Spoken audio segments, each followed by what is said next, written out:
The man had just given his car a ride, but when he was about to pay, he suddenly felt something was wrong.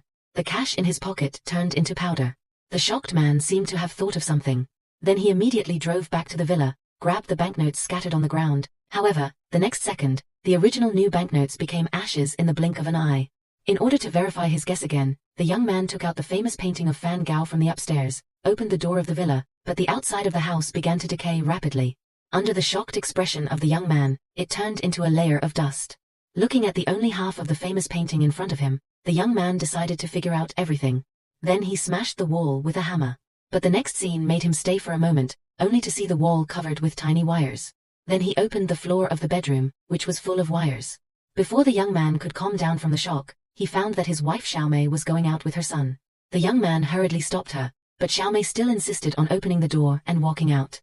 The young man was so scared that he threw away the hammer in his hand and immediately came to the door. He wanted to call back his mother and son, but he suddenly changed his mind. At this time, the children outside the house began to cry, and the young man's face turned red instantly. Frightened Xiaomei looked down, and her son's baby shoes were also waking up quickly. Scared Xiaomei shouted the name of the young man loudly, and listened to his wife's shrieking. The young man was still very upset, so he rushed to his wife with a sword, and the child immediately ran into the house. And the fallen baby shoes became grey in the blink of an eye. But the next scene made the two more scared. The baby in the arms just now grew up to be 7 or 8 years old in less than a minute.